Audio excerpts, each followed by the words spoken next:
बिस्मिल्लाहिर्रहमानिर्रहीम।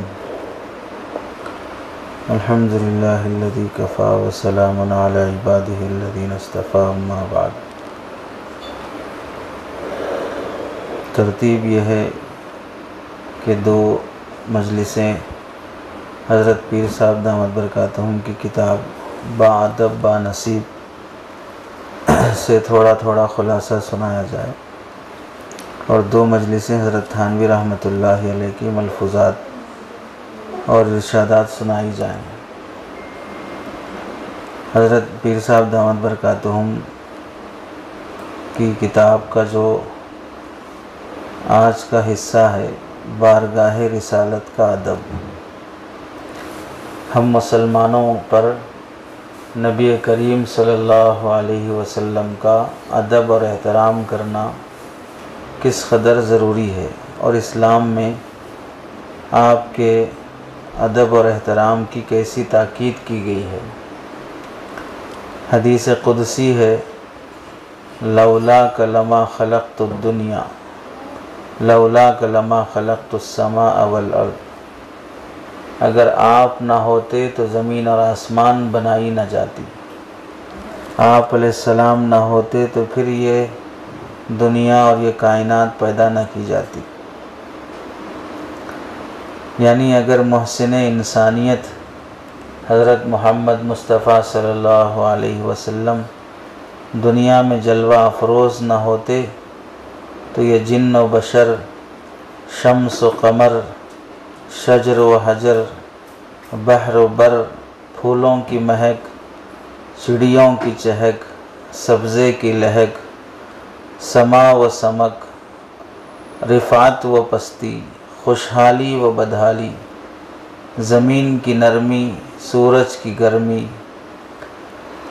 दरिया की रवानी, कवाकिबे आसमानी, ख़ज़ां व बहार, बयाबा व मुर्ग़ज़ार, नबातात व जमादात, जवाहिर व मादनियात, जंगल के दरिंदे, हवा के परिंदे, गर्ज़ कायनात की किसी चीज़ का नाम व निशान भी न होता।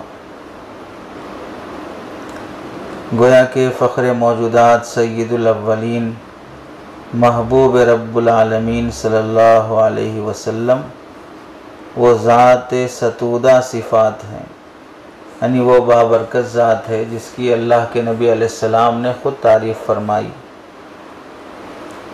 आपकी शान और मकाम के लिहाज से जो जुमले हज़रत ने लिखे हैं वो ख़ुद बहुत कई हदीसों का ख़ुलासा है। चुनांचे लिखते हैं, जिनकी खातिर कायनात हस्त बूद को वजूद मिला, यानी ये दुनिया जो होना है या फ़ना होना है, इस दुनिया को वजूद आपके सदक़े से मिला। जिनकी बरकत से इंसानियत को शऊर मिला, जिनके गले में लौला का हार पहनाया गया। लौला का हार यानी अगर आप ना होते तो ज़मीन और आसमान बनाई ना जाती। जिनको रफ़अना लका ज़िक्रक का ताज पहनाया गया, जिनके इसमें गिरामी से जन्नती दरख्तों के हर वरख को ज़ीनत मिली, जिनके नाम की बरकत से हज़रत इब्राहीम अलैहिस्सलाम को सियादत का तमगा मिला, जिनका कलीमा हज़रत सुलेमान अलैहिस्सलाम की अंगूठी पर कंधा था, जिनके हुस्न व जमाल का परतव हज़रत यूसुफ़ को मिला अलैहिस्सलाम, जिनके सब्र का नमूना हज़रत अय्यूब अलैहिस्सलाम को मिला, जिनके क़ुर्ब का एक लहज़ा हज़रत मूसा अलैहिस्सलाम को मुकालमात की सूरत में मिला, जिनके मर्तबे का एक हिस्सा हज़रत हारून अलैहिस्सलाम को वज़ारत की सूरत में मिला, जिनकी नात का एक मिसरा हज़रत दाऊद अलैहिस्सलाम का नग़मा बना, जिनकी इफ़्फ़त का शम्मा इस्मत यहया का जलवा बना, जिनके दफ्तर हिकमत की एक सतर हज़रत लुक़मान अलैहिस्सलाम को नसीब हुई, जिनकी रिफ़ात व बुलंदी की एक झलक हज़रत ईसा अलैहिस्सलाम को नसीब हुई, जिनका वजूद मसऊद दुआए खलील और नवीद मसीहा बना, जिनकी आमद की बरकत से लश्कर अबरहा का आस्फिम माकूल बना, जिनकी विलादत बासआदत से फ़ारस के आतिश कदे बुझ गए, जिनकी ज़ुबान फैज़ तर्जुमान से गहवारे में अल्लाह अकबर के अल्फाज सादिर हुए, जिनकी बिअसत से क़ब्ल ही सादिक़ अमीन का लक़ब मिला, जिनकी दुआ की बरकत से चाँद दो लख्त हुआ, जिनकी रिसालत की गवाही जमादात ने भी दी, जिनके हिस्से में मेराज की अज़मत आई, जिनके दरे अक़दस के खाक नशी सिद्दीक़ अकबर बने, जिनके खिरमने ईमान के रेज़ा ची फ़ारूक़ आज़म बने, जिनके हया की किरण से उस्मान ज़िन्नूरैन बने, जिनके बहरे इल्म के छींटों से अलीउल मुर्तज़ा बाबुल इल्म बने, जिनके शहर को रब्बे कायनात ने बलद अमीन कहा, जिन पर नाजिल होने वाली किताब को किताबुम मुबीन कहा, जिन पर रब्बे करीम और उसके फ़रिश्ते दरूद भेजते हैं, जिनकी उम्मत को खैरुल उमम के नाम से याद करते हैं, इस ख़ासे ख़ासान रसूल के आदाब बजा लाने की ताकीद अल्लाह का इरशाद है, इन्ना अरसलनाका शाहिदन व मुबश्शिरन व नज़ीरा लितुअमिनु बिल्लाहि व रसूलिहि व तुअज़्ज़िरूहु व तुवक़्क़िरूहु। यकीनन हमने आपको गवाही देने वाला, खुशखबरी सुनाने वाला और डराने वाला बनाकर भेजा है, ताकि मुसलमानों तुम अल्लाह ताला और उसके रसूल पर ईमान लाओ और उनकी मदद करो और उनका अदब करो। तो यहाँ इस आयत में अल्लाह ताला ने तुअज़्ज़िरूहु व तुवक़्क़िरूहु, तो रसूलुल्लाह सल्लल्लाहु अलैहि वसल्लम का अदब करने का हुक्म फरमाया। इतनी गुफ्तगू में आप अलैहिस्सलाम के मकाम और मर्तबे को ज़िक्र किया गया है। आगे जो असल गुफ्तगू अदब से मुताल्लिक़ जो करने की है, उसे कुरान की मिसाल और सहाबा के वाक़ियात से ज़िक्र करते हैं कि कुरान मजीद में मुसलमानों को रसूलुल्लाह सल्लल्लाहु अलैहि वसल्लम का अदब करने की ताकीद करते हुए कैसी हिदायत दी गई हैं। चुनांचे अदब नबवी की पहली मिसाल कुरान मजीद से, कुरान मजीद की सूरतुल हुजरात आयत नंबर 2 में अल्लाह ताला इरशाद फरमाते हैं, या अय्युहल्लज़ीना आमनू ला तरफ़उ अस्वातकुम फ़ौक़ सौतिन नबिय्यि वला तजहरू लहू बिलक़ौलि कजहरि बादिकुम लिबादिन अन तहबत आमालुकुम व अंतुम ला तशऊरून। ईमान वालों, अपनी आवाज़ें नबी करीम अलैहिस्सलाम की आवाज़ से बुलंद न किया करो और ना ही उनसे बुलंद आवाज़ से गुफ्तगू किया करो, ऐसा ना हो कि तुम्हारे अमाल बर्बाद हो जाएं और तुम्हें ख़बर भी ना हो। कितनी सख्त तंबीह है। रसूलुल्लाह की आवाज़ से, ऊंची आवाज़ में बात करने से नेकियां बर्बाद और इस बर्बादी का एहसास भी नहीं होगा और तुम्हें ख़बर भी ना होगी। मुझसे गलती हो गई, एहसास होगा तो आदमी तौबा कर लेगा, माफ़ी मांग लेगा। अल्लाह ताला ये फरमाते हैं गलती का एहसास भी ख़त्म कर देंगे, बेहिस बना देंगे, एहसास भी नहीं होगा कि कितनी बड़ी गलती कर रहे हो। तो इससे नुकसान क्या होगा? तौबा की तौफीक से भी बंदा महरूम हो जाएगा। शराबी को एहसास होता है कि मैं शराब पी रहा हूँ, गुनाह कर रहा हूँ, शर्मिंदा रहता है। बदकार को एहसास होता है कि मैं गलत काम कर रहा हूँ, शर्म और एहसास रहता है। और अगर कोई गुनाह को नेकी समझ के करने लगे और गुनाह को गुनाह न समझे तो उसे कभी शर्म नहीं आती है। इसीलिए उलमा ने लिखा है, खिलाफ सुन्नत जीने वालों को तौफीक बहुत कम मिलती है। जैसे बिदआती हैं, जो बिदआत के मुर्तकिब होते हैं, वो बिदआत को इबादत समझकर करते हैं, इस वास्ते उनको तौफीक हिदायत नहीं मिलती है। आदमी नेकी को, गुनाह को नेकी समझकर करने लगे। हर इंसान जानता है गुनाह से तो तौबा करना साबित है, नेकी से तौबा करना कहाँ साबित है। तो जब वो गुनाह को नेकी समझेगा तो तौबा कहाँ से करेगा। इस वास्ते जितने मुशरिकाना हरकतें करते हैं, जितने बिदआत के मुर्तकिब होते हैं, वो उन बिदआतों को छोड़ना नहीं चाहते, क्योंकि वो लोग उसे इबादत समझते हैं। इस आयत के तहत में अल्लामा शब्बीर अहमद उस्मानी रहमतुल्लाह अलैह लिखते हैं, आप अलैहिस्सलाम की मजलिस में शोर न किया करो। जैसे आपस में एक दूसरे से बेतकल्लुफ़ी के साथ चहक कर या तड़क कर बात करते हैं, नबी करीम सल्लल्लाहु अलैहि वसल्लम के साथ ऐसा बात करना खिलाफ अदब है। आपसे खिताब करो तो नरम आवाज़ से, ताज़ीम और इकराम के लहजे में, अदब व शाइस्तगी के साथ।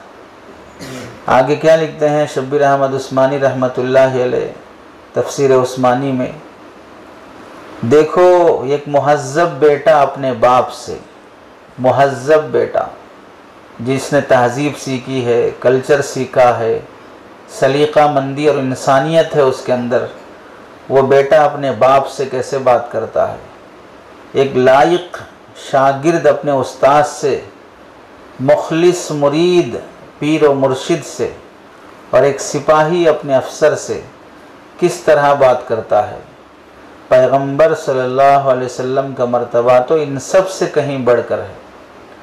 तो आपसे गुफ्तगू करते वक्त पूरी एहतियात रखनी चाहिए, कहीं बेअदबी हो जाए और आप सल्लल्लाहु अलैहि वसल्लम को तकद्दुर पेश आ जाए तो हुजूर अलैहिस्सलाम की नाखुशी के बाद मुसलमान का ठिकाना कहाँ रहेगा। रसूलुल्लाह नाराज़ हो गए तो अब वो मुसलमान कैसे। ऐसी सूरत में तमाम अमाल ज़ाय हो जाएंगे और सारी मेहनत अकारत जाने का खदशा होगा, यानी बेकार हो जाएगी सारी मेहनत। जब ये आयत नाजिल हुई तो अब देखें रसूलुल्लाह सल्लल्लाहु अलैहि वसल्लम के सबसे करीब सहाबी कौन है।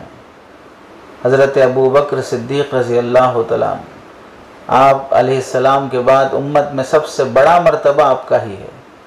जब यह नाजिल हुई कि लोगों अपने नबी से बुलंद आवाज़ और ऊंची आवाज़ में बात न करो, तो हज़रत सिद्दीक़ अकबर आकर अर्ज़ करने लगे, या रसूल अल्लाह, अल्लाह की कसम अब तो मैं आपसे इस तरह बात करूँगा जिस तरह कोई सरगोशी करता है, कान में आके आहिस्ता जैसे बात करते हैं, मैं बस ऐसे ही बात करूँगा। अब अपनी आवाज़ ऊंची ही नहीं करूँगा।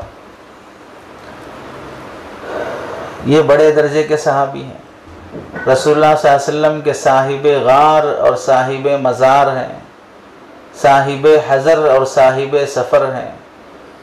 ज़िंदगी भर साथ रहे, वफ़ात के बाद भी साथ रहे, मक्का मुकर्रमा में भी साथ रहे, मदीना मुनव्वरा में भी साथ रहे, हिजरत में भी साथ रहे, हर सफ़र में साथ रहे। जो ख़ास होते हैं वो सबसे पहले अदब बजा लाते हैं। हमारी बीमारी क्या है, जो किसी का ख़ास बन गया सबसे बड़ा बेअदब बन गया। जहाँ देखो किसी शेख का ख़ास है, बेअदबी शुरू कर दिया। जहाँ देखो किसी उस्ताद के ख़ास हैं, बेअदबी शुरू कर दिया। क्या थोड़ा आने जाने की इजाज़त मिल गई, क्या थोड़ा साथ चलने साथ बैठने की इजाज़त मिल गई, क्या थोड़ा बहुत दो चार काम करने की खिदमत के मौके दे दिए, बेअदबी शुरू कर दी। जो अपने आप को ख़ास समझता हो उसकी ज़िम्मेदारी पहले ये होती है कि सबसे पहले वो आदाब बजा लाए। बाद में आने वाले लोग उसको देखते हैं, फ़लाँ साहब फ़लाँ के ख़ास हैं, तो देखेंगे कितना अदब है। जब वो बेअदब निकला तो दूसरे भी बेअदबी करेंगे। हज़रत सिद्दीक़ अकबर रज़ी अल्लाह तआला अन्हु ने अपने अमल से दिखाया। उसके बाद दूसरे सहाबी हज़रत उमर रज़ी अल्लाह तआला अन्हु, वो भी तशरीफ़ लाए। तफसीर दुर्र मंसूर में लिखा है, हज़रत उमर रज़ी अल्लाह तआला ने इस आयत के नाजिल होने के बाद बहुत धीमी आवाज़ के साथ नबी करीम सल्लल्लाहु अलैहि वसल्लम से गुफ्तगू किया करते थे, बहुत हल्की आवाज़ से। पहली बात तो यह है कि जो रसूलुल्लाह सल्लल्लाहु अलैहि वसल्लम के ख़ास थे वो ख़ुद को ख़ास नहीं समझते थे। वो कहते थे भाई हमारी क्या हैसियत है, नबी अलैहिस्सलाम के दरबार में हम कुछ नहीं हैं। इस वास्ते सबसे पहले वो अदब बजा लाते थे। उसके बाद से जितने लोग भी किसी भी बड़े आदमी के ख़ास होने लगे वो ख़ुद को बहुत बड़ा समझने लगे। दरअसल किसी बुज़ुर्ग की मजलिस में, किसी उस्ताद की खिदमत में, किसी शेख और मुर्शिद के साथ चंद वक्त गुजार लेना ये इतनी बड़ी नेकी नहीं है जितनी बड़ी नेकी उनकी सिफ़ात और उनकी खूबियाँ अपने अंदर लेना। जैसे बोलते हैं भाई चराग तले अंधेरा रहता है, ऐसे ही बहुत से वो लोग होते हैं जो किसी के ख़ास शुमार होते लेकिन ख़ुद अंधेरे में रहते हैं। ना तक़वा रहता है, ना ज़ुबान की सफाई सलीक़ा मंदी रहती है, ना अखलाक की दुरुस्तगी रहती है। उनकी वजह से बहुत से लोग बुज़ुर्गों से कटना शुरू हो जाते हैं कि भाई नेक लोगों के खादिम और नेक लोगों के ख़ास ऐसे होते हैं, फिर तो बेहतर है हम दूर ही रहें, हम लाख दर्जे बेहतर हैं उनसे। ये बुज़ुर्गों की बदनामी का ज़रिया बन जाते हैं। बुखारी शरीफ की रिवायत है, हज़रत अनस बिन मालिक रज़ी अल्लाह तआला अन्हु रावी हैं। अंसार मदीना में से एक सहाबी हैं हज़रत साबित बिन कैस रज़ी अल्लाह तआला अन्हु। अल्लाह ने फितरी तौर पर इनकी आवाज़ बहुत ऊंची रखी थी, बुलंद आवाज़ खतीब शुमार होते थे। यह आयत नाजिल होने के बाद घर के कोने में जाके बैठ गए, घर से बाहर निकलना ही बंद कर दिया। हज़रत साद इब्न मुआज़ रज़ी अल्लाह तआला अन्हु ने एक मरतबा पूछा, क्या हाल है, क्यों बाहर नहीं आते हो? तो वह कहने लगे, शर्रुन कान यरफ़उ सौतहु फ़ौक़ सौति नबी सल्लल्लाहु अलैहि वसल्लम फ़क़द हबित अमलुहु व हुवा मिन अहलिन नार। तो दूसरे लोगों ने कहा कि बुरा हाल है उस शख्स का, और फिर खुद कहने लगे, मैं तो नबी करीम सल्लल्लाहु अलैहि वसल्लम की आवाज़ पर अपनी आवाज़ को बुलंद करता था, मेरे आमाल बर्बाद हो गए और मैं जहन्नमी बन गया, इस वास्ते मैं अब नहीं आ सकता नबी की मजलिस में। हज़रत साद इब्न मुआज़ रज़ी अल्लाह तआला अन्हु ये सुनकर नबी करीम सल्लल्लाहु अलैहि वसल्लम की खिदमत में हाजिर हुए और आप अलैहिस्सलाम से ये बात सुनाई। जाहिर सी बात है वो सहाबी नबी से ऊंची आवाज़ में जानबूझ के बात नहीं करते थे, उनकी आवाज़ ही वैसी थी। बहुत से लोगों की आवाज़ नरम होती है, हल्की होती है, बाज़ लोगों की आवाज़ बहुत तेज़ होती है, उन्हें माइक की भी ज़रूरत नहीं पड़ती, बैठे बैठे पूरा मेहदी बडनम चीख मार सकते हैं। और ऐसी आवाज़ वाले भी होते हैं, वो फितरी आवाज़ होती है। तो आप अलैहिस्सलाम ने फरमाया, इन्नका लस्ता मिन अहलिन नार वलाकिन्नका मिन अहलिल जन्ना, तुम दोज़खियों में से नहीं हो बल्कि जन्नतियों में से हो। आप अलैहिस्सलाम जानते थे उनकी नीयत क्या है, उनकी कमज़ोरी क्या है। तो कुदरतन बुलंद आवाज़ शख्स होने की वजह से गुफ्तगू के दौरान आप अलैहिस्सलाम से आवाज़ बुलंद हो जाती तो भी वो माफ़ी मांगते थे। आमदन आवाज़ बुलंद नहीं हुई, फितरी तौर पे बुलंद है आवाज़, फिर भी आके माफ़ी मांग रहे हैं, तौबा कर रहे हैं, शर्मिंदगी से घर में बैठ गए हैं। अब तो हाल यह है कि अपने उस्ताद से ऊंची आवाज़ में बात कर लो, नाजिम से ऊंची आवाज़ में बात कर लो, शेख से ऊंची आवाज़ में बात कर लो, बाप से ऊंची आवाज़ में बात कर लो, फिर भी शर्म तक नहीं आएगी, फिर भी एहसास तक भी नहीं होगा। दरअसल आदमी को हमेशा अपनी इस्लाह की फ़िक्र होनी चाहिए। इस्लाह की फ़िक्र होती है तो गलती का एहसास होता है। जब समझता है कि मैं बहुत सुधरा हुआ हूँ, बहुत सुलझा हुआ हूँ, मेरे अंदर कोई गलती ही नहीं है, मैं फ़रिश्ता सिफत हूँ, गलती से इंसानों में पैदा हो गया, मुझे जिब्राइल या इज़राइल बन के पैदा होना था। इज़राइल तो बन के पैदा हो भी गए हो, तुम दूसरों की जान खा रहे हो, तकलीफ़ का ज़रिया बने बैठे हो। तो आदमी को चाहिए कि अपनी ज़ात पर पहले मुतवज्जे रहे कि जो भी मुझसे गलती हो सकती है, मैं इंसान हूँ, मेरी तरबियत की ज़रूरत है। जिस तरह आप अलैहिस्सलाम की हयात मुबारका में सहाबा ने अदब किया, वैसे आप अलैहिस्सलाम की वफ़ात और रिहलत के बाद भी अदब का हुक्म बाकी है। चुनांचे आज भी मस्जिद नबवी के मुवाजहा शरीफ, जहाँ से लोग सलाम पेश करते हुए जालियों के पास से गुज़रते हैं, उन जालियों पर यह आयत अभी भी लिखी हुई है। और बताना यह है कि नबी अलैहिमुस्सलाम की हयात में जैसे बुलंद आवाज़ करना जायज़ नहीं था, अब आप अलैहिस्सलाम अपने रोज़े अथर में आराम फरमा रहे हैं, सलाम अभी भी पेश करते हुए बुलंद आवाज़ से नहीं पेश करना है। अभी भी हाजियों और मुअतमिरीन को यही हुक्म है, जालियों के पास से जब सलातो सलाम पढ़ते हुए जाएं तो हल्की आवाज़ से अपने सलाम को पेश करें, ज़ोर से पेश करने की इजाज़त नहीं है। चुनांचे एक फ़ारसी के शायर कहते हैं, अदब गाहेस्त ज़ेर आसमां अज अर्श नाजुक तर, नफ्स गुम करदामी आयत जुनेद व बायज़ीद इंजा। अदब गाहेस्त, ये अदब की जगह है, आसमान के नीचे अर्श से इलाही से भी नाजुक जगह है ये रसूलुल्लाह का रोज़ा। यहाँ पर जुनेद और बायज़ीद बुस्तामी रहमतुल्लाह अलैह जैसे बड़े बड़े वक्त के औलिया भी अपने आप को भुला करके मेरी क्या हैसियत है, ये ग़ुलाम की हैसियत से यहाँ पर पेश आते हैं। ऐसे अदब के साथ सलाम पेश करना चाहिए। दूसरी मिसाल कुरान मजीद की जो आप अलैहिस्सलाम के अदब के सिलसिले में पेश की गई। पहली उम्मतों की बीमारी ये थी कि वह अपने अपने नबियों से गुफ्तगू करते थे तो वहाँ उनका नाम लेकर पुकारते थे। जैसे बनी इसराइल है, वो हज़रत मूसा अलैहिस्सलाम से कैसे गुफ्तगू करते थे, कुरान मजीद ने उसका पस मंज़र खींचा, या मूसा लन नस्बिर अला तआमिन वाहिदिन, ऐ मूसा हम एक खाने पे सब्र नहीं कर सकते। या शुआइब असलातुका तअमुरुका अन नत्रुका मा यअबुदु आबाउना, ऐ शुआइब क्या आपकी नमाज ये हुक्म देती है कि हम अपने बाप दादा की इबादत छोड़ दें। तो या मूसा या शुआइब या ईसा इब्न मरियम हल यस्तती रब्बुका अन युनज़्ज़िला अलैना माइदतम मिनस समा, ऐ ईसा क्या आपका रब इस बात की ताकत रखता है कि आसमान से दस्तरखान उतार सके। तो यहाँ अंदाज देखें इन लोगों का, या शुआइब या मूसा या ईसा, इस तरह नाम लेकर कौमें अपने नबियों को पुकारा करती थी।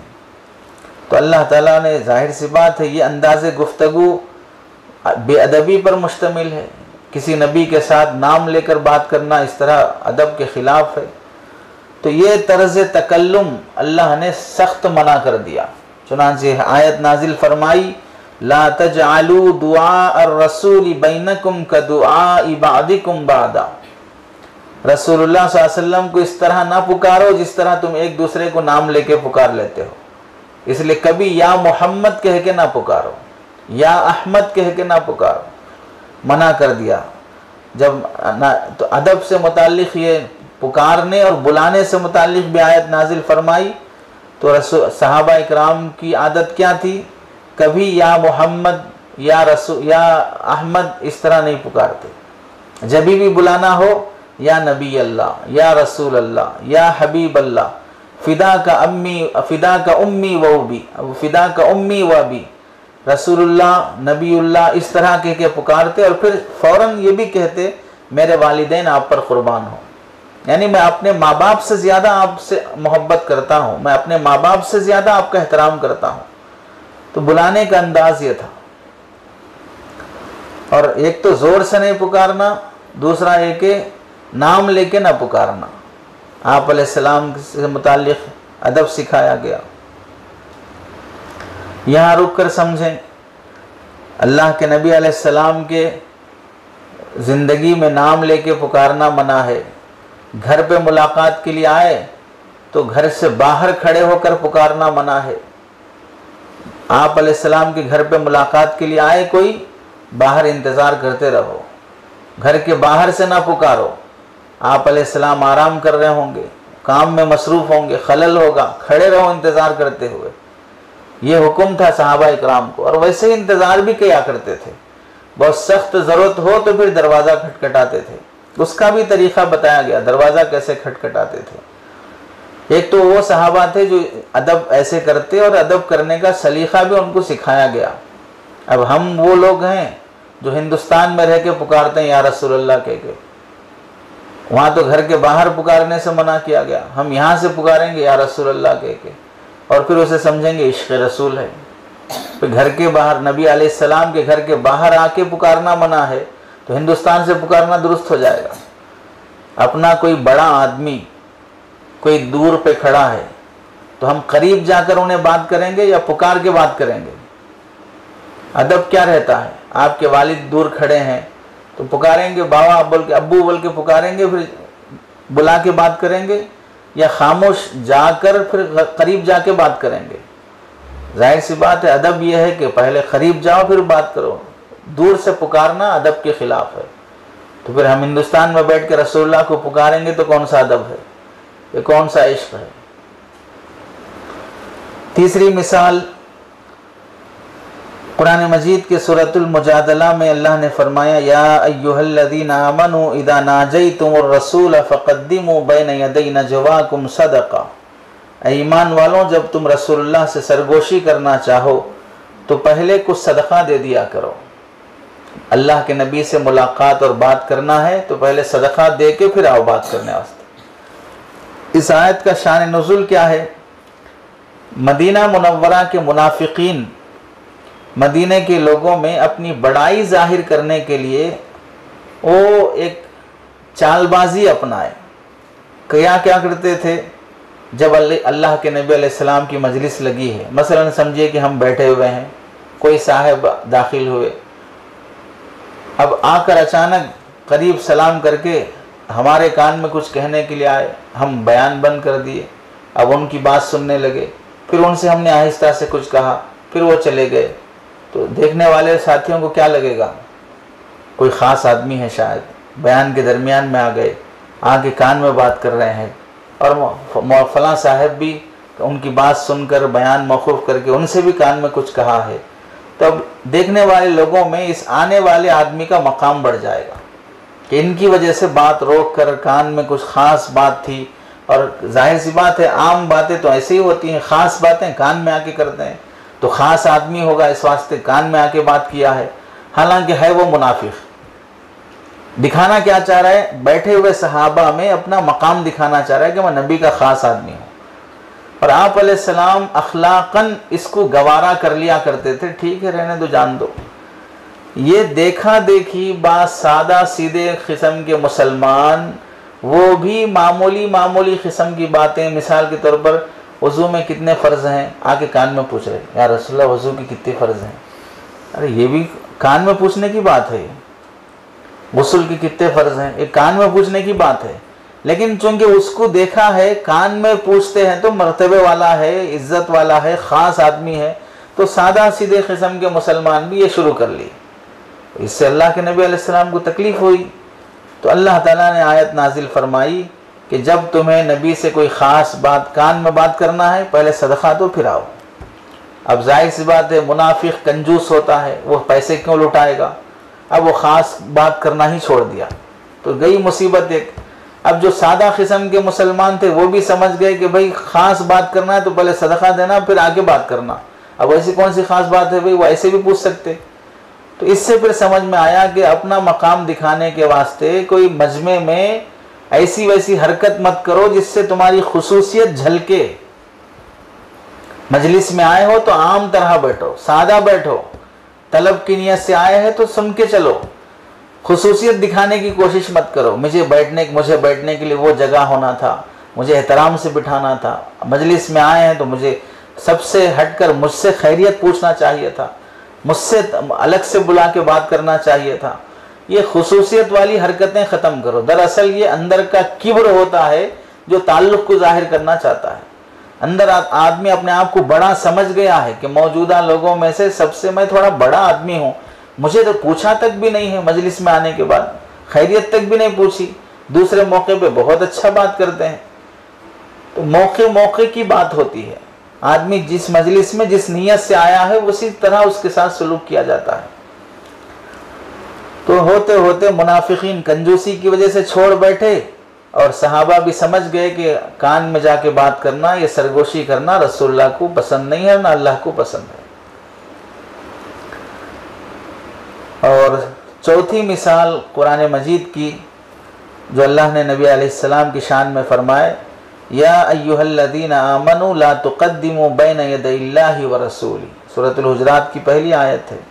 ईमान वालों, हरगिज़ अल्लाह और उसके रसूल से किसी भी मामले में आगे न बढ़ो, अल्लाह और उसके रसूल से किसी भी मामले में आगे न बढ़ो। तो एक मोमिन के लिए सबसे सच्ची फरमा बरदारी और अदब और इश्क यही होता है कि रसूलुल्लाह सल्लल्लाहु अलैहि वसल्लम अल्लाह के बाद जो ज़ात बाबरकत है रसूलुल्लाह की, आपका अदब बजा लाना। आगे न बढ़ने में ये चीज़ दाखिल है, रसूलुल्लाह आगे चल रहे हैं, हम नबी से आगे चलने की कोशिश करें। वो सहाबा इकराम के लिए था। अब तो आप अलैहिस्सलाम हयात दुनियाविया से सरफराज नहीं है, वो तो आराम फरमा रहे हैं। आगे न बढ़ने का मतलब आपके सामने रसूलुल्लाह की बात पेश की गई, हदीस पेश की गई, आप बड़े धड़ल्ले से अपनी बात पेश करना शुरू कर दिए।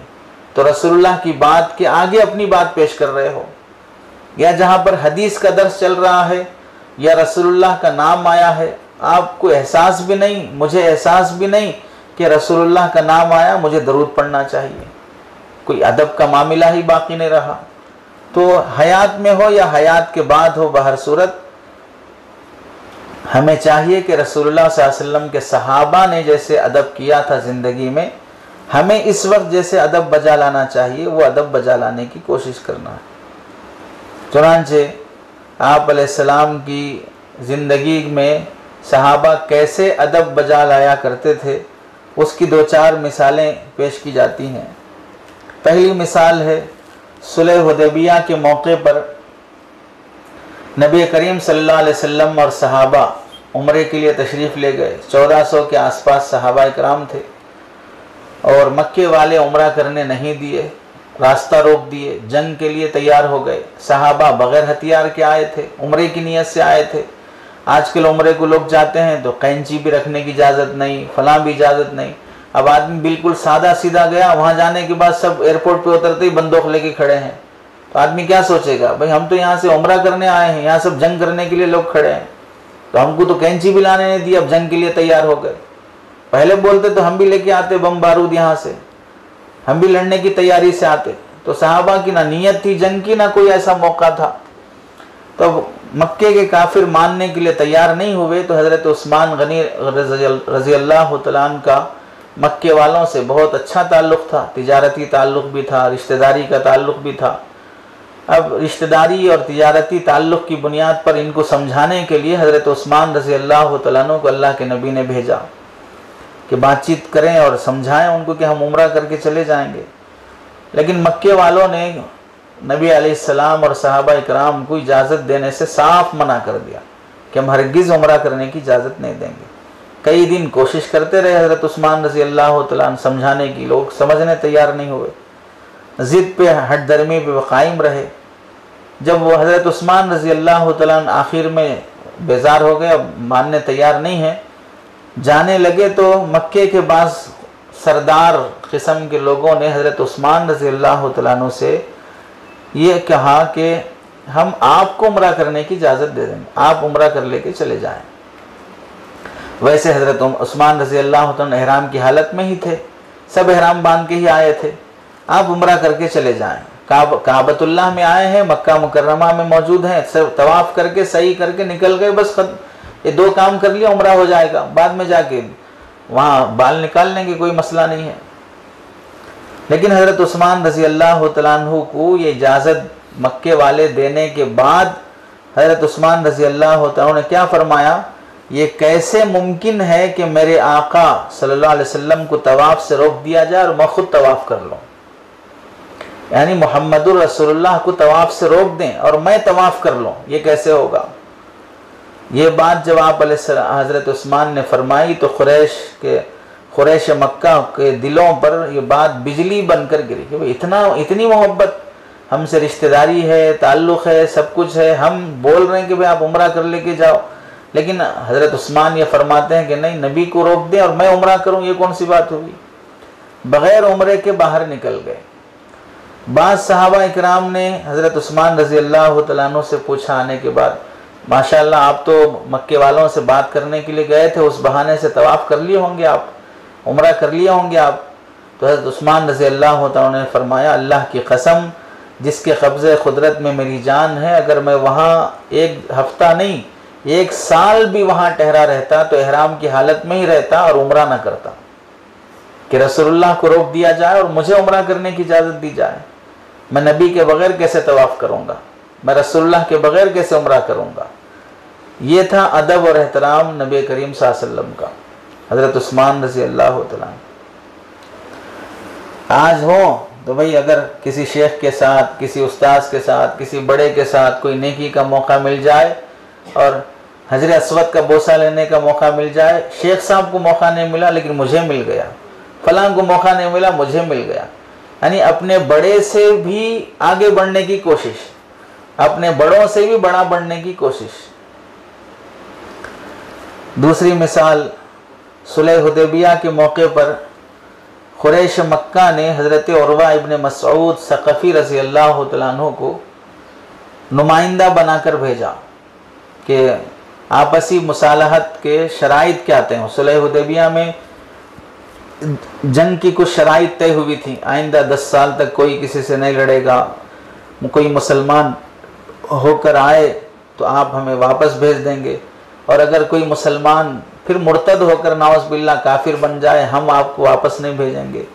ऐसे शराइत तय हुए जो इस्लाम और मुसलमानों के बिल्कुल ख़िलाफ़ थे। खैर उस गुफ्तगू के लिए जिस आदमी का इंतखाब हुआ, उरवा इब्न मसूद सक़फ़ी, ये बहुत ज़हीन और जहां दीदा दुनिया देखा हुआ शख्स था। कई बादशाहों के दरबार में गए, कई कंट्रीज़ फिरे घूमे। ये मुसलमानों के लश्कर में पहुँचे तो एक एक चीज़ का जायज़ा लेना शुरू करे। सहाबा बैठते कैसे हैं, उठते कैसे हैं, नबी से बात करते कैसे हैं। नबी अलैहिस्सलाम से बातें करते हुए भी कनखियों से आंखें इधर उधर करके सहाबा का पूरा ऑब्ज़र्व करते रहे कि सहाबा का रहन सहन कैसा है। फिर वापस आने के बाद मक्के वालों को जो उन्होंने कारगुजारी सुनाई, मोहम्मद सल्लल्लाहु अलैहि वसल्लम और सहाबा को मैंने कैसे देखा, वो क्या कहते हैं, या कौम, ए मेरी कौम, वल्लाहि लक़द वफ़दतु अलल मुलूकी व वफ़दतु अला कैसर व किसरा व नजाशी। मैं बहुत से बादशाहों के पास गया, कैसर और किसरा के पास गया, नजाशी के पास गया। वल्लाहि इन राइतु मलिकन क़त्तु युअद्दिमुहु अस्हाबुहु मा युअद्दिमुहु अस्हाबु मुहम्मदिन मुहम्मदा। मैंने किसी बादशाह को इतनी ताज़ीम उसके साथी करते हुए नहीं देखा जितना मोहम्मद के साथी मोहम्मद की ताज़ीम करते हैं। कैसी ताज़ीम है, वइदा अमरहुम इब्तदरू अमरहु। हुजूर अगर कोई हुक्म फरमाते हैं तो हर सहाबी फौरन भागते हैं वो काम पूरा करने के लिए। वइदा तवज़्ज़ऊ, और जब रसूलुल्लाह वज़ू करते हैं तो वज़ू का पानी भी नीचे गिरने नहीं देते हैं। वइदा तकल्लमू खफ़िदू अस्वातहुम इंदहु, और रसूलुल्लाह से जब वो बात करते हैं तो बहुत आहिस्ता बात करते हैं। वमा यजमुदून अलैहि नज़र ताज़ीमन लहु, और कभी नबी की आंखों में आंखें मिला के बात नहीं करते। रसूलुल्लाह कभी उधर देखें तो ये रसूलुल्लाह के चेहरे को देखते हैं, और रसूलुल्लाह सल्लल्लाहु अलैहि वसल्लम अगर उनकी आंखों में देख के बात करें तो फौरन नजरें नीचे कर लेते हैं, अदब और एहतराम की वजह से। ये अदब मैंने किसी बादशाह के पास भी नहीं देखा जो अदब सहाबा इकराम रसूलुल्लाह का करते हैं। चुनांचे फारसी का एक शायर कहते हैं, अदब ताजेस्त अज लुत्फ इलाही, बिनह बरसर बिरो हरजा के खाही।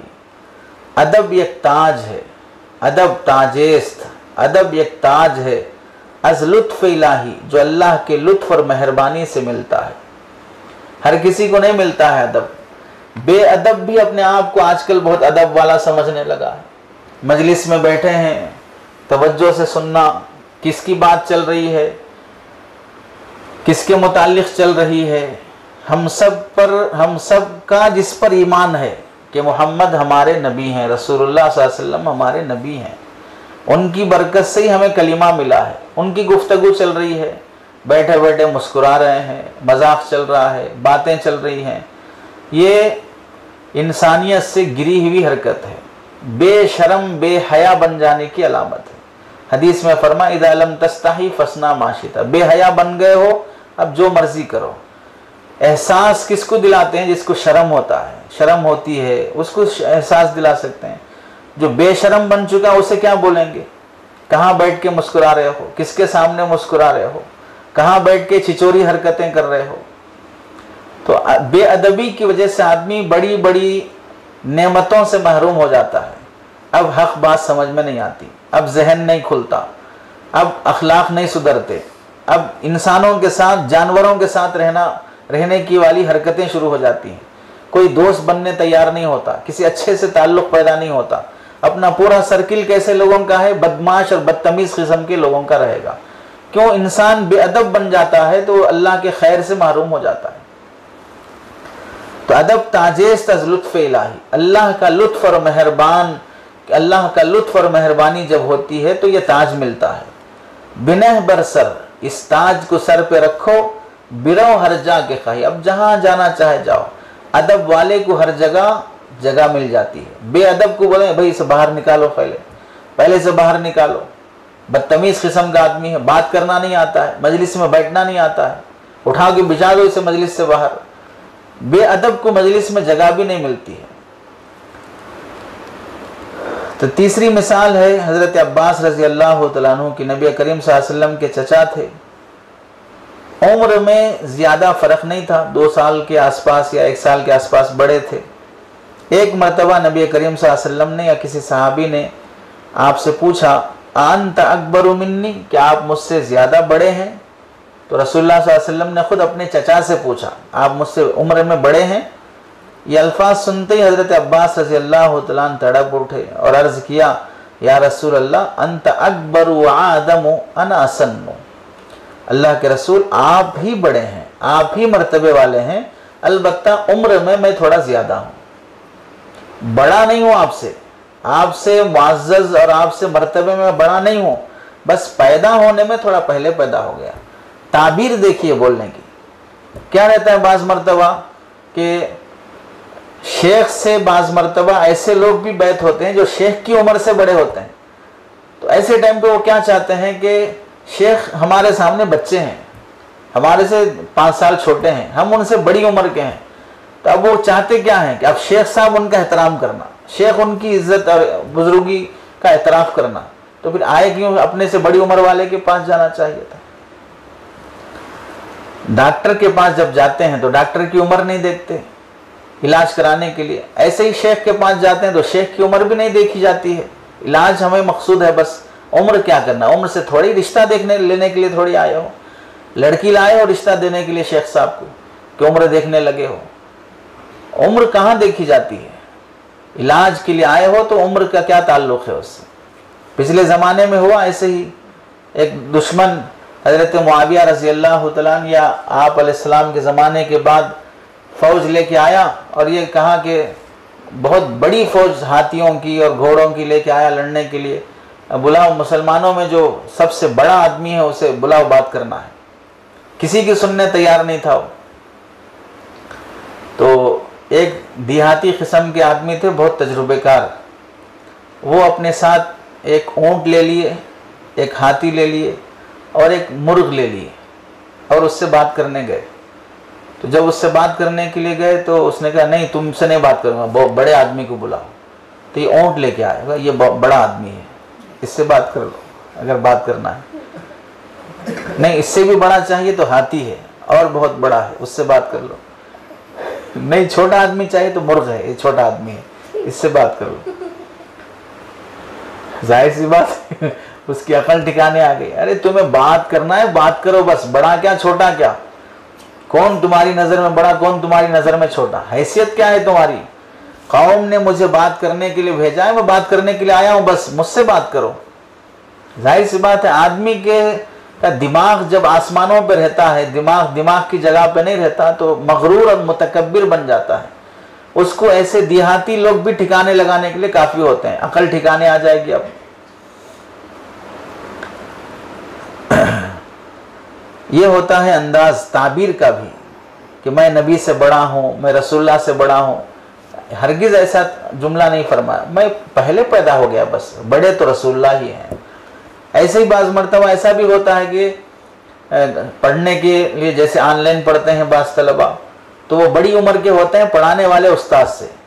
तो ऐसा नहीं है कि पढ़ाने वाला उस्ताद कम उम्र का, इस वास्ते तालिब इल्म बड़ी उम्र का होने की वजह से उस्ताद से अफजल हो जाएगा। चौथी मिसाल है हज़रत अनस रज़ी अल्लाह तआला अन्हु की कि अगर सहाबा इकराम किसी सख्त ज़रूरत के पेश नज़र रसूलुल्लाह सल्लल्लाहु अलैहि वसल्लम के दरवाज़े पर जाते और दरवाज़ा खटखटाना पड़ता तो अदब की वजह से अपने नाखूनों से दरवाज़ा खटखटाते। आदमी नाखून से कितना ज़ोर से मार सकता है, इतना आहिस्ता से दरवाज़ा खटखटाते। मकसद अब घर भी छोटा ही था आप अलैहिस्सलाम का, कोई बड़ा बंगला और हाल तो नहीं था, छोटा सा मकान है। अब उसमें दरवाजे को उंगलियों से और उंगलियों के पोर और नाखून से भी खटखटाया जाए तो भी आवाज़ पहुंच जाती है, लेकिन बहुत आहिस्ता से मारते और नाखूनों से खटखटाते ताकि आप अलैहिस्सलाम को इत्तला हो जाए और तबीयत में गिरानी भी ना हो। इतने ज़ोर से मार रहा है, कौन है देखो। पहले बाज़ लोगों को दरवाज़ा खटखटाने का ढंग भी नहीं होता है, हमें भी सीखना चाहिए। हम जब घर जाते हैं, घर पे अंदर से कुंडी लगी हुई है और हम खड़े होकर मार रहे हैं। अरे इंसान के बच्चे बनो थोड़ी देर के वास्ते। अब हम घर गए हैं, दरवाज़ा खटखटाए और खड़े होकर, क्या घर वालों को ख्वाब पड़ा है कि आप इसी वक्त आकर दरवाज़ा मारेंगे? इस वास्ते सबसे पहले वो दरवाजे के पास खड़े हों, कुंडी पकड़ के, जैसे ही मारे फौरन खोल देंगे हम। ख्वाब पड़ा कोई? वो बेडरूम में होंगे, बाथरूम में होंगे, नमाज में होंगे, खाना खा रहे होंगे, बेड पे लेटे होंगे, तुम्हारी आवाज़ सुनने के बाद उठ के आना भी पड़ेगा ना, चल के 1 मिनट 30 सेकेंड तो भी लगेंगे ना उठ के आने तक। अब खड़े होके बजा रहे हैं। तमीज नहीं है लोगों को दरवाजा खटखटाने की। ये आदाब सिखाए रसूलुल्लाह सल्लल्लाहु अलैहि वसल्लम ने। तो आने से पहले दरवाजा खटखटाना ये खुद आदाब में से है। दरवाजा खोल के घुस के आ गए, सलीका है। आप अलैहिस्सलाम ने मना फरमाया एक माँ के कमरे में एक बेटे को जाने से भी, दरवाजा खटखटा के जाओ। 5वीं मिसाल है सरदार कुरैश अबू सुफियान, जो ईमान नहीं लाए थे उस वक्त, तो उनकी बेटी उम्मे हबीबा रज़ी अल्लाह तआला अन्हा जो हुज़ूर सल्लल्लाहु अलैहि वसल्लम की ज़ौजा हैं। अबू सुफियान उस वक्त तक मुसलमान नहीं हुए थे। सुलह हुदैबिया का जब मुआहदा ख़त्म हो गया तो मक्का के कुरैश हैबत में आ गए कि अब मुआहदा ख़त्म, कभी भी जंग हो सकती है। अब तो इस नियत से वो अचानक जंग के लिए तैयार भी नहीं थे और जंग करने के मूड में भी नहीं थे। सहाबा इकराम और रसूलुल्लाह सल्लल्लाहु अलैहि वसल्लम से बहुत डरे हुए थे।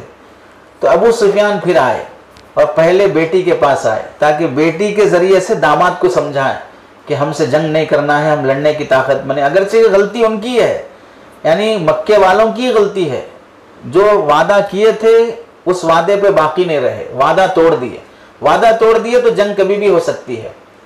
तो अब वो डरे हुए आके पहले बेटी से बात करके फिर दामाद को समझाने की कोशिश करने लगे। जब बेटी के घर आए तो रसूलुल्लाह सल्लल्लाहु अलैहि वसल्लम जिस चारपाई पर बिस्तर बिछा था आप उस पर आराम फरमाते थे।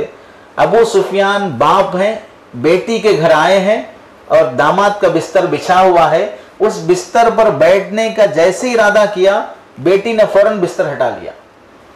तो बाप को जाहिर सी बात है झटका लगेगा, भाई बाप घर आया तो बिस्तर बिछाएंगे, कुर्सी रखेंगे या लगी हुई कुर्सी भी उठा लेंगे, अजीब बात है। फौरन जब बिस्तर हटा लिया तो अबू सुफियान को हैरानी हुई और उन्होंने पूछा कि क्या ये बिस्तर मेरे काबिल ना था या मैं इस बिस्तर के काबिल नहीं हूं, सवाल किया उन्होंने। तो हजरत उम्मे हबीबा रजी अल्लाह तआला अन्हा ने अर्ज किया, अब्बा जान ये रसूलुल्लाह का बिछौना है, ये रसूलुल्लाह का है, आप इस बिस्तर के काबिल नहीं हैं। क्यों? अबू सुफियान से फरमाने लगे रसूलुल्लाह सल्लल्लाहु अलैहि वसल्लम नबी हैं और पाक हैं और आप मुशरिक हैं, नापाक हैं, आप इस बिस्तर पर नहीं बैठ सकते। मुझे गवारा नहीं है कि आपका नापाक बदन मेरे आका के बिस्तर को लगे। जाहिर सी बात है, इससे एक बेटी अपने बाप से और एक ज़ौजा होने की निस्बत नहीं, रसूलुल्लाह की उम्मतिया होने की निस्बत से रसूलुल्लाह का कितना अदब निभा रही हैं कि जिस बिस्तर पर रसूलुल्लाह को बैठना चाहिए उस पर किसी और को बैठने की इजाज़त नहीं है। इस ज़िम्न में हमें थोड़ी सी बेशर्मी के साथ समझाना पड़ता है कि बाज़ चीज़ें मखसूस अफराद के इस्तेमाल के लिए होती हैं, उसे हर आम आदमी को इस्तेमाल की इजाज़त नहीं होती। जैसे हम समझाएं दफ्तर की ये कुर्सी है, ये अकाबरीन जब आएँ तो उनके बयान के लिए होती है, या खादिम के हमारे अपने आजिज़ के बयान के लिए होती है, इस पर कोई और मौलवी साहब आके बैठ के झूला झूल रहे हैं, इस पर बच्चे बैठ रहे हैं, तो पता चला कि अब तक अदब नहीं सीखा है, सलीका नहीं सीखा है। हज़रत थानवी रहमतुल्लाह अलैह ने आदाबुल मुआशरत में लिखा है, इससे पहले भी आजिज़ ने अर्ज़ किया था, अगर कोई इंसान बनना है ना तो हज़रत थानवी को पढ़े, वो इंसान बनेगा। बस बुज़ुर्गों की ज़रूरत नहीं है इस ज़माने में, हमें बुज़ुर्ग बनने की ज़रूरत नहीं है, आप इंसान बन जाएं बस काफ़ी है।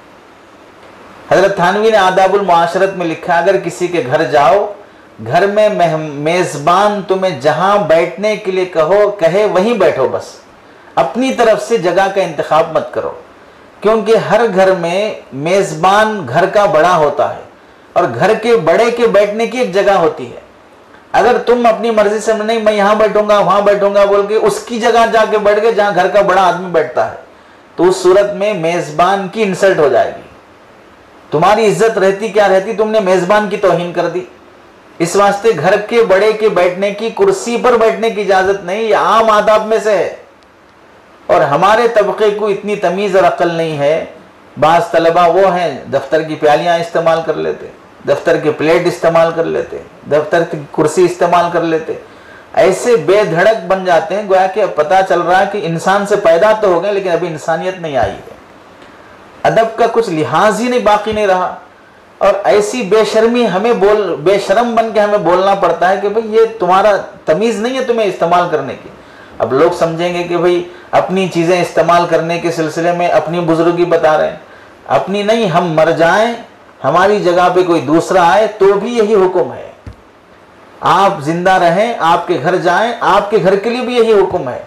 आपके घर में आपके उस्ताद आए, आपके कोई दोस्त अहबाब आए, उनके लिए भी यही हुक्म है कि आपकी कुर्सी पर उस उस्ताद को बैठने की इजाज़त नहीं होगी। मेज़बान का जो मकाम है वो मकाम का लिहाज रखते हुए इस्तेमाल करना होगा। और चूंकि हमें इस वास्ते भी समझाना पड़ता है, हो सकता है कि भी मालूम ना हो या हो सकता है कि गफलत हो गई हो, किसी भी नीयत से हो, बहर सूरत मुस्बत सोच के साथ अपनी ज़िंदगी में अदब लाना चाहिए। ये बेअदबी अगर दूसरी जगह पर करेंगे तो जाहिर सी बात है, हम देख लें बड़ी बड़ी ऑफिसों में, बड़ी बड़ी कंपनियों में जो ऑफिस होती है दफ्तर, तो उस ऑफिस में बैठने वाले जो सीईओ होते हैं या बड़े ओहदेदार होते हैं, उनकी बैठने की कुर्सी अलग होती है। उसके बाद जो भी मुलाकात के लिए आए उनकी कुर्सी सामने लगी रहती है। आप कोई मुलाकात के लिए जाए और वो सीईओ साहब से कहें आप उठ के उधर आए, मैं यहाँ बैठता हूँ।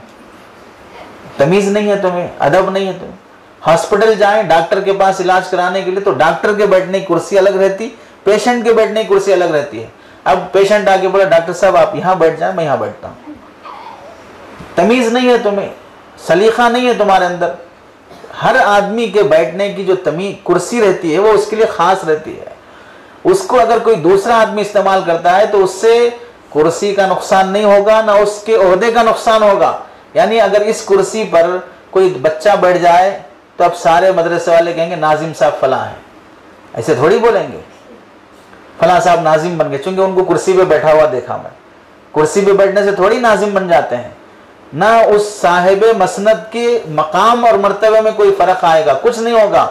होगा क्या, बैठने वाला बेअदब होगा और खैर अल्लाह की तौफीक और खैर से महरूम हो जाएगा, उसकी महरूमी रहती है। सब जगह के लिए ये उसूल है। हम भी अगर किसी बुजुर्ग के पास जाएं तो हमारे लिए भी अदब यही है, हम भी किसी के मकान जाएं तो हमारे लिए भी अदब यही है कि साहिब मकान की मसनद पर बैठने की इजाज़त नहीं होती। शागिर्दों के मुतालिक हज़रत मसीह उम्मत रहमतुल्लाह अलैह ने जिक्र फरमाया, उस्ताद जो तिपाई इस्तेमाल करता है, उस्ताद जो मुसल्ले पे नमाज पढ़ता है, उस्ताद जिस गिलास से पानी पीता है उससे शागिर्द पानी पीना, उस मुसल्ले को शागिर्द इस्तेमाल करना, उस तिपाई को शागिर्द इस्तेमाल करना, वह उस्ताद की बेअदबी में दाखिल है। इतना अदब इस्लाम और शरीयत ने सिखाया है।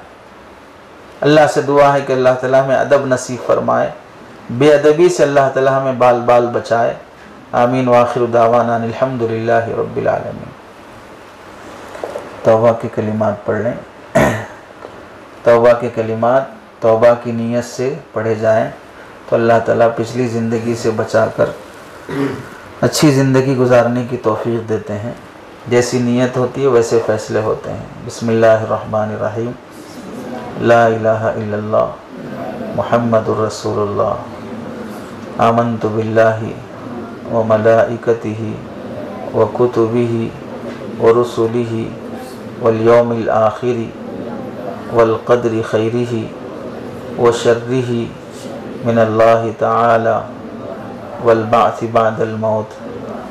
आमन्तु बिल्लाहि कमा हुवा बिअस्माइही व सिफ़ातिही व क़बिलतु जमीअ अहकामिही इक़रारुम बिल लिसान व तस्दीक़ुम बिल क़ल्ब। अशहदु अल्ला इलाहा इल्लल्लाह व अशहदु अन्ना मुहम्मदर रसूलुल्लाह। अस्तग़फ़िरुल्लाह रब्बी मिन कुल्लि ज़ंबिन व अतूबु इलैहि बिरहमतिका या अरहमर राहिमीन। सुबह शाम इस्तिग़फ़ार का एहतमाम करना चाहिए, दरूद का एहतमाम करना चाहिए, कुरान मजीद की तिलावत का एहतमाम, अपनी इस्लाह की फ़िक्र, और चलते फिरते ये सोचते रहना चाहिए कि अल्लाह हमें हर हाल में देख रहा है। आदमी को ये कैफियत पैदा होगी तो गुनाहों से बच सकता है।